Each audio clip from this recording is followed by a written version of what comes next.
EMF,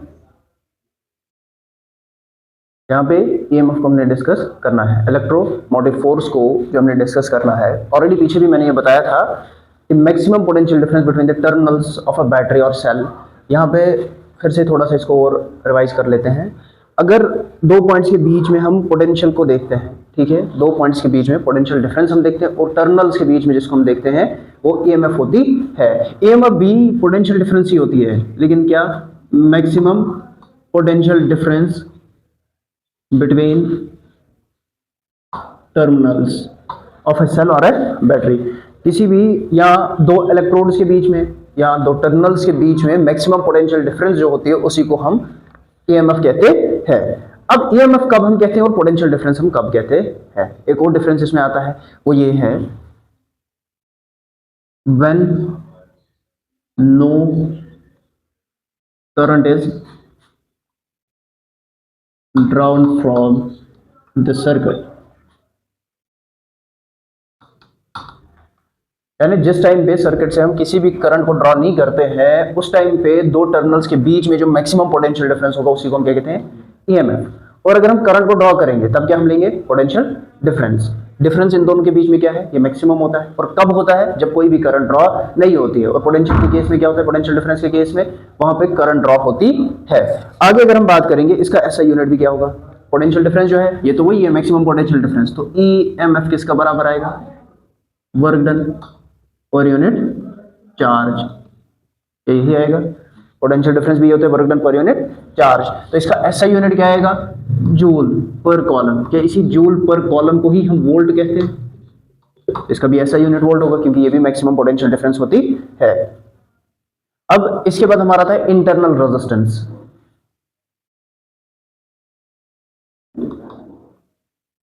internal resistance of the cell. अब ये internal resistance क्या होती है? अगर हम बात करेंगे, अगर रजिस्टर रेजिस्टेंस ऑफर्ड करता है उसको हम कहते हैं रेजिस्टेंस ऑफ ए रजिस्टर। लेकिन अगर कोई सेल के अंदर इलेक्ट्रोड या इलेक्ट्रोलाइट जो रेजिस्टेंस प्रोवाइड करता है उसी रेजिस्टेंस को हम इंटरनल रेजिस्टेंस कहते हैं। Resistance offered by, resistance offered by. अब इस रेजिस्टेंस को कौन ऑफर कर रहा है? या तो इलेक्ट्रोलाइट करेगा या तो इलेक्ट्रोड करता है, ठीक। इलेक्ट्रोलाइट या तो इलेक्ट्रोलाइट, इलेक्ट्रोड्स जो रेजिस्टेंस प्रोवाइड करते हैं, ऑफर करते हैं, उसी रेजिस्टेंस को हम इंटरनल रेजिस्टेंस कहते हैं। एक्सटर्नल रेजिस्टेंस कौन सी हुई? जो हम रेजिस्टर लगाएंगे उस रेजिस्टर की वजह से जो रेजिस्टेंस होती है उसको हम एक्सटर्नल रेजिस्टेंस कहते हैं। और इंटरनल किसी भी बैटरी, सेल, सर्किट के अंदर जो इलेक्ट्रोलाइट्स या इलेक्ट्रोड्स की वजह से रेजिस्टेंस होती है उसी रेजिस्टेंस को हम इंटरनल रेजिस्टेंस कहते हैं। अब ये किन चीजों के ऊपर डिपेंड करती है? अभी किस किस चीज के ऊपर डिपेंड करती है? पहला ये डिपेंड करती है डिस्टेंस बिटवीन द प्लेट्स, इस चीज के बीच में डिस्टेंस बिटवीन द प्लेट्स। दूसरा ये किस चीज के ऊपर डिपेंड करेगा? ये इलेक्ट्रोलाइट या इलेक्ट्रोड कैसा है, nature of electrolyte and electrode.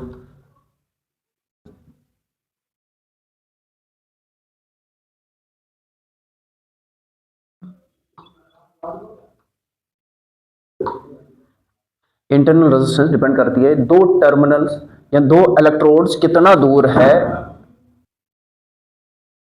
दो टर्मिनल्स या दो इलेक्ट्रोड्स के बीच में जो डिस्टेंस है एक उसके ऊपर डिपेंड करता है। दूसरा ये डिपेंड करता है नेचर ऑफ इलेक्ट्रोलाइट या इलेक्ट्रोड के ऊपर। इसके बाद अगर हम बात करेंगे, इसमें हमारा जो टॉपिक आ रहा है वो है terminal potential difference of a cell. क्या आता है? Terminal potential difference of a cell, और फिर combination of cells in series and parallel.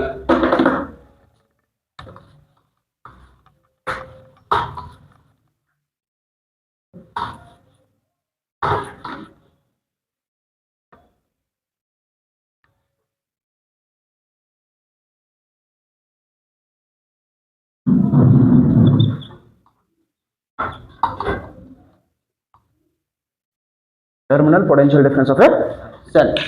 अब टर्मिनल पोटेंशियल डिफरेंस क्या होगा? यानी जिसको हम पोटेंशियल डिफरेंस कहते हैं वो ये है, टर्मिनल डाल दिया, कोई फर्क नहीं पड़ा। पोटेंशियल डिफरेंस दो इलेक्ट्रोड्स का जिस टाइम पे हम उस सर्किट से करंट को ड्रॉ करते हैं उसी को हम टर्मिनल पोटेंशियल डिफरेंस कहते हैं। और अगर करंट को ड्रॉ नहीं करेंगे तब हम उसको क्या कहेंगे, ईएमएफ कहेंगे। ठीक है, तो क्या लिखेंगे हम, potential difference between two electrodes, दो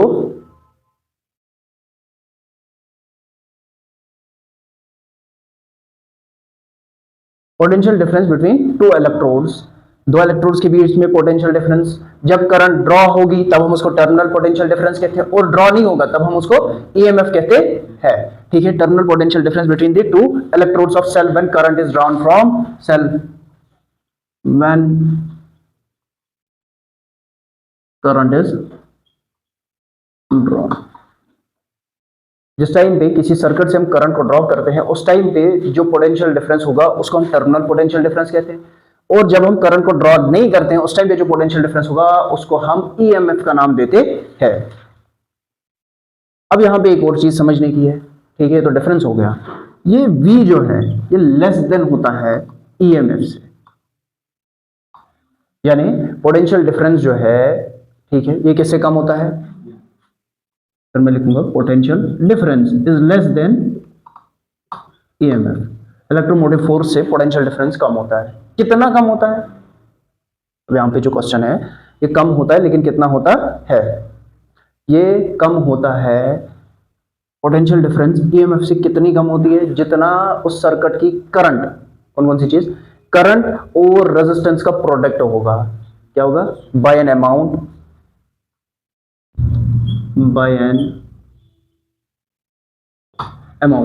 potential difference is less than EMF by an amount. कितना कम इससे होगा, इक्वल टू प्रोडक्ट ऑफ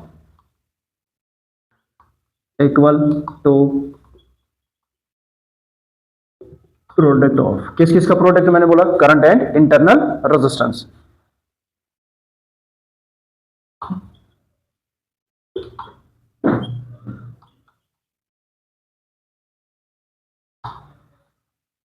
ठीक है, पोटेंशियल डिफरेंस ईएमएफ से कितना कम होगा, जितना उस सेल, उस बैटरी या उस सर्किट के अंदर करंट और इंटरनल रेजिस्टेंस होगी। दैट मींस अगर मैं ईएमएफ को ई से रिप्रेजेंट करूं, minus V is potential difference, कितना कम होगा ये से, भाई अगर मुझे ये देखना है V जो है ईएमएफ से कितना कम है तो मुझे क्या करना पड़ेगा, इनका डिफरेंस निकालना पड़ेगा, माइनस करना पड़ेगा। E माइनस वी कितना होगा, product of I into R, यही लिखा हमने, सही है। अगर ये इसके बराबर है तो यहां से मुझे बताओ इंटरनल रेजिस्टेंस का फॉर्मूला क्या निकलेगा। क्या E माइनस वी, ये I है, इस साइड शिफ्ट करता हूं, क्या बनेगा, डिवाइड इक्वल्स टू R। क्या इंटरनल रेजिस्टेंस का फॉर्मूला मेरा ये बना, पहला फॉर्मूला तो ये बना, ये इनके बीच में डिफरेंस कितना होगा। दूसरा फॉर्मूला इंटरनल रेजिस्टेंस किसके बराबर होगा, EMF minus potential difference divided by current. लेकिन अगर मैं यहां पे कुछ चीजें ऐड कर दूंगा, फ्रॉम ओम्स लॉ, अगर मैं ओम्स लॉ की बात करता हूं, ओम्स लॉ मुझे क्या कहता है, आई किसके बराबर होता है, वी अपॉन आर। क्या बोलता है ओम, आई किसके बराबर, वी अपॉन आर के बराबर। इसको अगर मैं इक्वेशन एक्स ले रहा हूं, इसको मैं इक्वेशन वाई लूंगा, करो पुट, इसमें पुट वाई इन एक्स, क्या बनेगा ये, E minus V upon I की जगह क्या आएगा, V upon R equals to R. क्या यही बनेगा। अब अगर मैं इसको चेंज करूं, क्या करूं, चेंज करूं, ये आर कहां जाएगा, E minus V into R upon V equals to R. ये मेरा फाइनल फॉर्मूला आर का यही बनेगा, EMF minus potential difference into the resistance of EMF minus potential difference into resistance of resistor divided by potential difference equals to internal resistance. ये इसका formula बनता है। अब इसका डायमेंशनल फॉर्मूला ऑफ EMF क्या होगा, यहीं से निकाल देते हैं। डायमेंशनल फॉर्मूला ऑफ EMF क्या होगा, EMF का डायमेंशनल फॉर्मूला क्या होगा, वो EMF क्या होता है भाई, M1L2। EMF किसका नाम हमने दिया, पोटेंशियल डिफरेंस का, जिस टाइम पे कोई भी करंट ड्रॉ नहीं होगी। E-3 A-1 इसका डायमेंशनल फॉर्मूला, ठीक है। और ऐसा यूनिट इसका वोल्ट ही होता है। अब इसके बाद हमारा आता है कॉम्बिनेशन ऑफ सेल्स, वहां पे हमारा ये फॉर्मूला में भी यूज हो जाए, इसलिए E-V into R divided by V equals to R small R is the resistance of internal resistance of a cell. Internal resistance वो रेजिस्टेंस होती है जो इलेक्ट्रोड या इलेक्ट्रोलाइट्स की वजह से होगा, और आर जो है वो रेजिस्टेंस होती है जो एक रेजिस्टर की वजह से होती है, ठीक। अब इसके बाद आता है हमारा कॉम्बिनेशन ऑफ सेल्स। पहला आता है सेल्स इन सीरीज।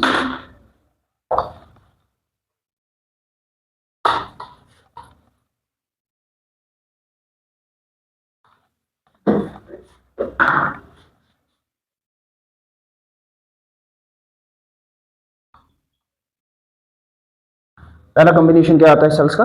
सीरीज वाला कॉम्बिनेशन।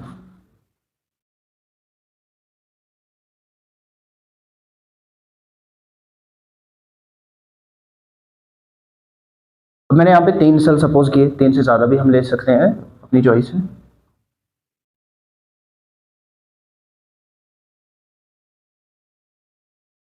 मैंने 3 सेल्स को यहाँ पे कनेक्ट किया।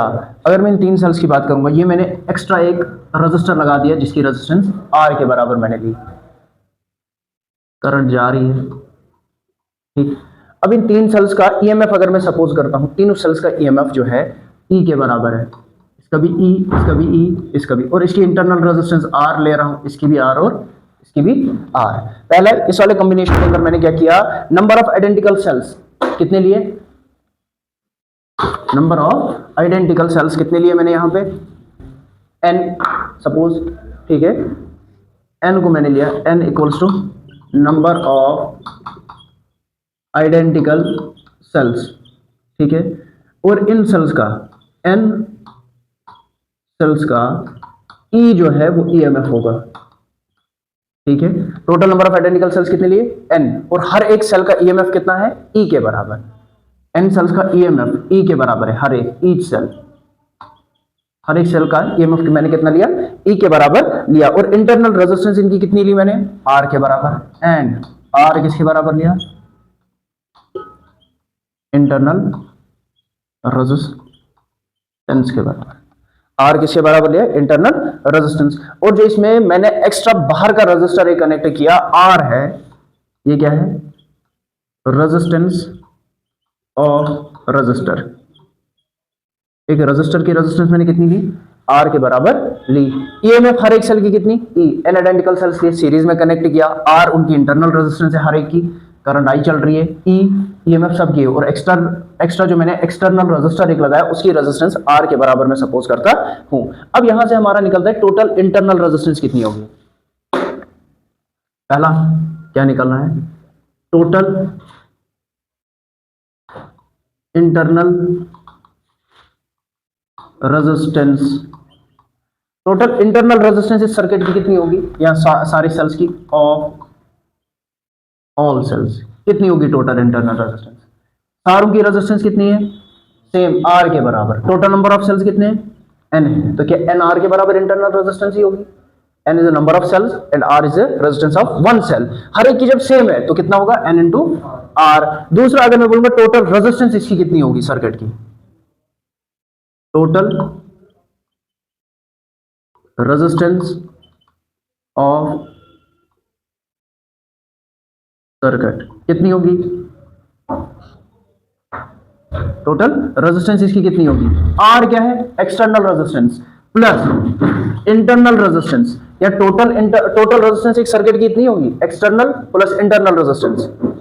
भाई बाहर की रेजिस्टेंस और अंदर की रेजिस्टेंस मिला की टोटल रेजिस्टेंस एक सर्किट की होगी, तो वो कितनी आएगी, आर रजिस्टर की resistance plus N R internal resistance. Total resistance हमारी एक सर्किट की इतनी आ रही है अगर सीरीज कॉम्बिनेशन है। इसके बाद अगर मैं बात करता हूं तीसरा, टोटल ईएमएफ इसकी सेल की कितनी होगी, टोटल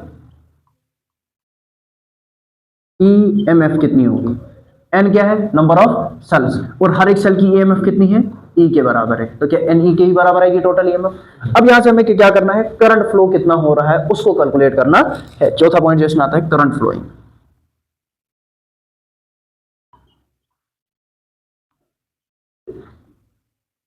अब यहां से हमने करंट फ्लो कितना हो रहा है उसको कैलकुलेट कर रहा है। ठीक है, ठीक है। अब आई कितनी फ्लो हो रही है, कहां पे, रजिस्टर आर के अंदर। आई कितनी फ्लो हो रही है रजिस्टर आर के अंदर, आई इन रजिस्टर आर। आई मैंने लिया करंट इन रजिस्टर, क्या रजिस्टर है मेरा, आर है ना, रजिस्टर ऑफ रेजिस्टेंस आर, ठीक है। वो किसके बराबर होगा, उसका फॉर्मूला मेरा क्या होता है, वो किसके बराबर होगा, वो होगा बराबर टोटल ईएमएफ मेरे सर्किट की कितनी है, किसके बराबर, टोटल ईएमएफ या पोटेंशियल में इसको बोलूंगा, divided by total internal resistance, total resistance के बराबर। अब ये टोटल ईएमएफ इसके अंदर कितना है, अभी हमने बोला, तो आई कितनी होगी, total resistance, total EMF sorry N E के बराबर। टोटल रेजिस्टेंस कितनी है, total resistance R plus N R के divided by R plus N R के। तो क्या करंट का हमारा फॉर्मूला सीरीज कॉम्बिनेशन के अंदर ये बनेगा, सेल्स के टोटल ईएमएफ कितनी है, एन ई के बराबर, और टोटल रेजिस्टेंस कितनी है, आर प्लस एन आर के बराबर। तो सीरीज कॉम्बिनेशन के अंदर हमारा फॉर्मूला इसका क्या बनता है, ये बन रहा है। अब इसके अंदर केसेस आ रहे हैं, क्या आ रहे हैं, अब इसके जो केसेस बन रहे हैं, अगर मैं उन केसेस की बात करता हूं, अब इसके केसेस में पहला केस जो आ रहा है,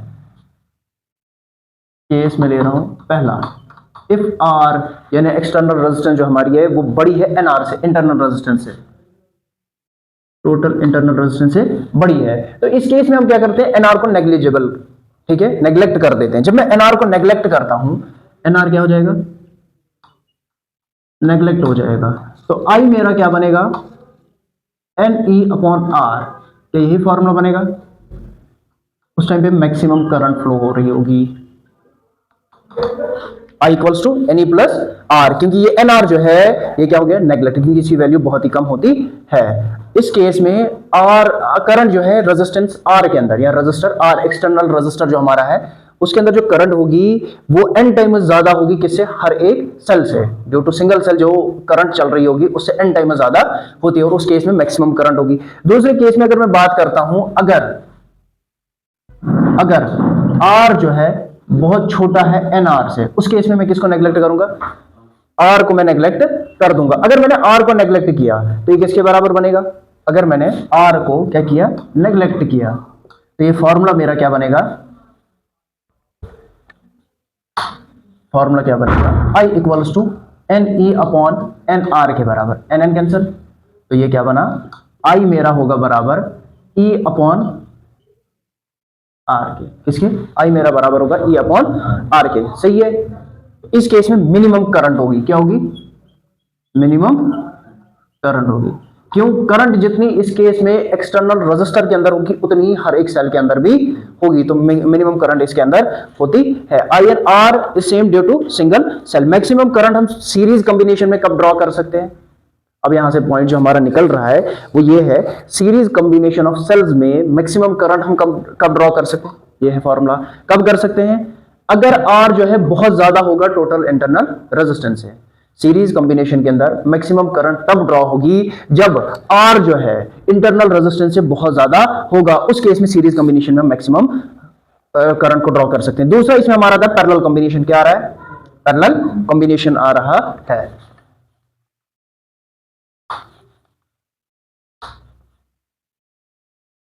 अब अगर मैं पैरेलल कॉम्बिनेशन की बात करता हूं,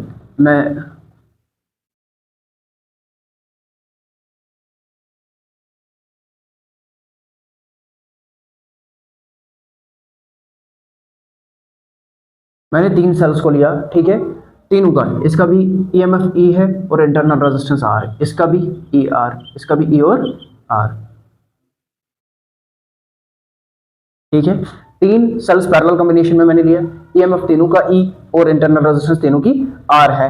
अब यहां पे मैंने कोई एक्सटर्नल रेजिस्टर आर कनेक्ट करके रख दिया और करंट जो है इसके बीच में से आई के बराबर फ्लो हो रही है, ठीक है। यहां पे भी कितने नंबर ऑफ आइडेंटिकल सेल्स है, एन, सेम वही है, N number of identical cells, तो ईएमएफ इस केस में भी कितना होगा, क्या होगा, रुको, अच्छा, यहां पे टोटल ई आर करंट और आर जो है एक्सटर्नल रेजिस्टेंस की, एन आइडेंटिकल सेल्स है, हर एक की ईएमएफ कितनी है, ई के बराबर है, और हर एक की इंटरनल रेजिस्टेंस कितनी है, आर के बराबर।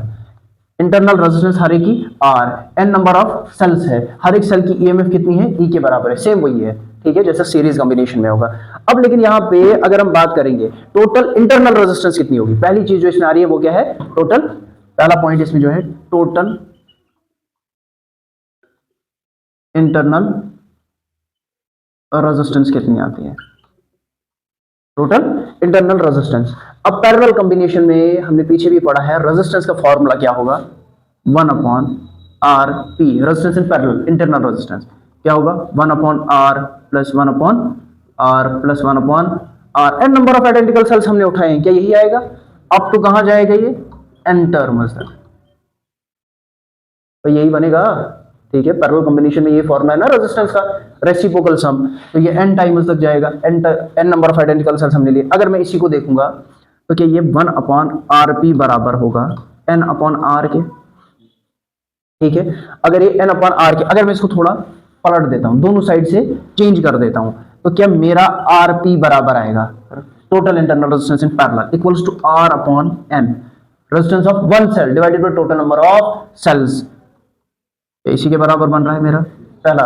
दूसरा अगर मैं देखूंगा टोटल रेजिस्टेंस सर्किट की कितनी होगी, टोटल, दूसरा पॉइंट, टोटल रेजिस्टेंस कितनी होगी सर्किट की, वो कितना होगा, external resistance R plus internal resistance क्या है, आर अपॉन एन के बराबर, क्या यही होगा, R plus R upon N के बराबर होगा।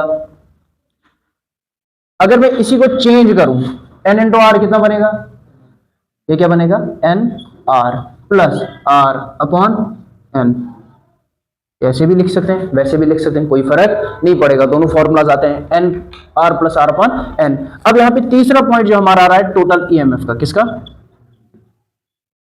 टोटल ईएमएफ का क्या होगा, पीछे हमने पढ़ा है ईएमएफ तो मैक्सिमम पोटेंशियल डिफरेंस है, और पोटेंशियल डिफरेंस पैरेलल कॉम्बिनेशन में सेम कॉमन पॉइंट शेयर करते हैं, तो ये किसके बराबर होगा, ई के ही बराबर होगा, क्योंकि पोटेंशियल डिफरेंस सेम रहता है। अब यहां से जो हमारा पॉइंट निकल रहा है वो यही है कि करंट कितना फ्लो हो रहा है।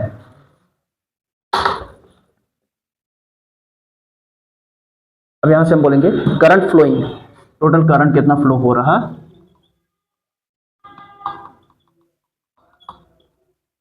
कितनी करंट इसके बीच में से फ्लो हो रही होगी, वो क्या होगा, total EMF upon total resistance, total EMF divided by total resistance के बराबर, ठीक है, total EMF upon total resistance के बराबर। अब टोटल ईएमएफ इसके केस में कितना है, ई है, आई आएगा बराबर ई, टोटल रेजिस्टेंस किसके बराबर है, N R plus R upon, यही है, अगर मैं इसको चेंज करूं ये कहां जाएगा, ऊपर, तो ये किसके बराबर बनेगा,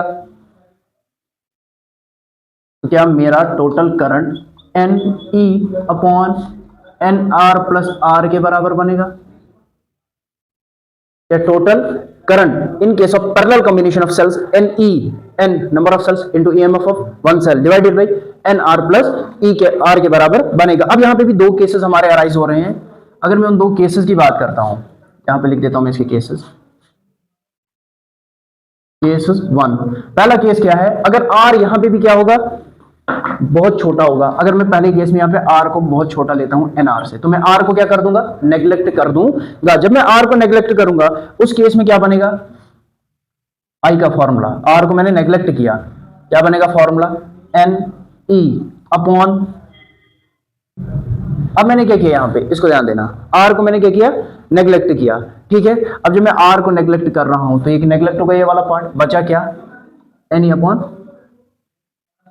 तो यहां पे क्या होगा, मैक्सिमम करंट ड्रॉ होगी, क्या होगी, मैक्सिमम करंट ड्रॉ हो जाएगी। और अगर मैं यहां पे आर को ज्यादा लूं एन आर से, उस केस में क्या बनेगा, आई का formula N E upon N R, क्या यही बनेगा, और यहां पे मिनिमम करंट जो है ड्रॉ हो जाएगी, क्या होगी, मिनिमम करंट ड्रॉ होगी। अब यहां पे क्या निकला हमारा, पैरेलल कॉम्बिनेशन में मैक्सिमम करंट को हम तब ड्रॉ कर सकते हैं जब एक्सटर्नल रेजिस्टेंस जो है इंटरनल रेजिस्टेंस से कम होगी, और सीरीज में जब एक्सटर्नल ज्यादा होगी इंटरनल से, तब जाके हम करंट को मैक्सिमम ड्रॉ कर सकते हैं। अब इसमें वेटस्टोन ब्रिज रहता है लास्ट टॉपिक हमारा तो चैप्टर। Thank you.